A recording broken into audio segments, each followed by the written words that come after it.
Selamat datang dalam program Yesus Sahabatku. Puji Tuhan, Tuhan Yesus selalu menjadi sahabat terbaik bagi kita semua. Amin. Amin. Shalom Ibu Dorcas. Shalom ya semuanya juga. Bu, kan saya sering banget ya Bu menemui ya Bu ya di sebuah gereja itu ya Bu ya, misalkan di dalam gerejanya maupun hamba Tuhannya lagi memiliki suatu masalah atau problem, tapi satu persatu itu baik pengerjanya maupun jemaatnya itu satu persatu tuh undur diri Bu, bahkan ada yang tidak memberi kabar Bu. Itu sikap seperti itu bagaimana? Muntaber, Iya, muntaber Bu. Ya, resign lah ya, Iya. bahasa kerennya. Resign. Nah, itu licik. Padahal dalam satu komunitas, satu tubuh Kristus berarti. Itu dalam Filipi kita harus sepenanggungan, Iya. sepikir, sehati, satu perasaan, seperti perasaan terdapat dalam Yesus Kristus. Apakah Yesus pernah meninggalkan masalah untuk umatnya, untuk murid-muridnya? Tidak pernah. Dia selalu menyertainya. Iya. Nah, dalam satu komunitas, baik itu gereja ataupun persekutuan doa ataupun kelompok apa ya di dalam Tuhan, itu sebetulnya kita harus erat bergandengan satu dengan yang lain. Jangan hanya mau mengisap madunya, jangan hanya mau menerima berkatnya, tapi ketika komunitas itu atau gereja itu lagi punya masalah, Iya. atau hamba Tuhannya juga sedang menghadapi tantangan, kesulitan, malah kemudian jemaat atau pengerjanya pada mengundurkan diri.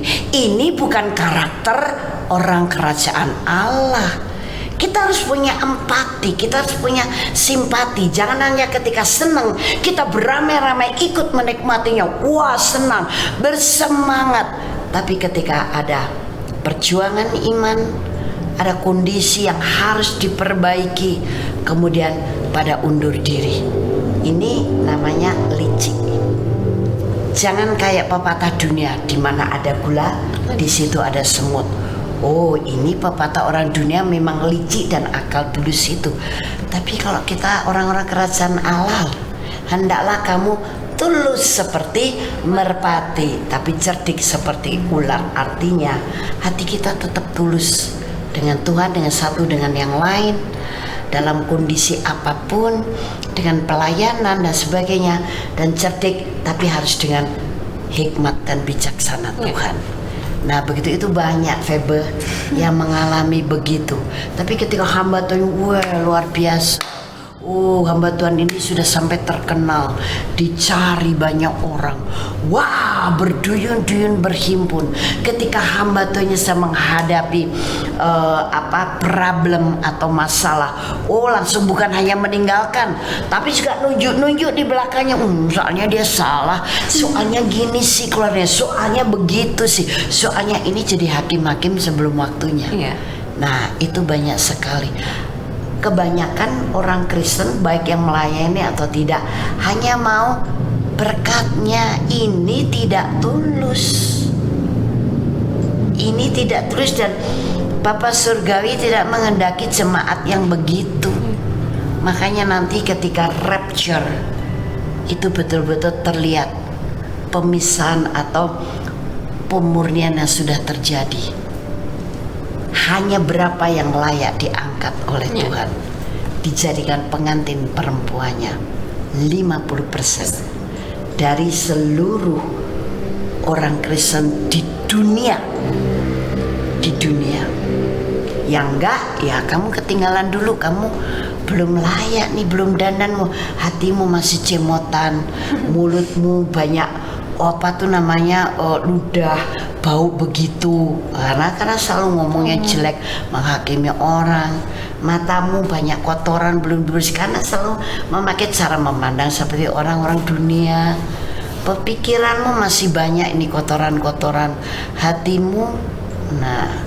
Nah di situ baru akan terlihat bahwa benar-benar kita di dalam Tuhan itu yang dikehendaki oleh Allah bukan hanya mau dapat senang aja. Semua juga mau. Orang yang nggak di dalam Tuhan juga begitu. Nah kita kan harus berbeda. Iya, betul Bu. Jangan seperti mereka. Nggak begitu. Filipi 2 deh baca. sepenanggungan, sekata, seperasaan. Jelas sekali. Ya, jadi memang kita cukup prihatin dengan kondisi ini karena itu yang banyak terjadi. Oke, yuk mari kita berdoa.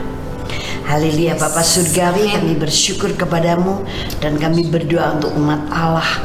Mereka akan menjadi orang-orang kerajaan Allah yang pure, murni, tulus, dan mereka juga punya simpati, punya empati, bukan hanya mau mengisap manisnya madu, tapi juga mereka mau sepenanggungan, mereka mau seperasaan, seia, sekata dalam kebenaran, dalam perjuangan iman, apalagi ketika gereja menghadapi masalah keuangan.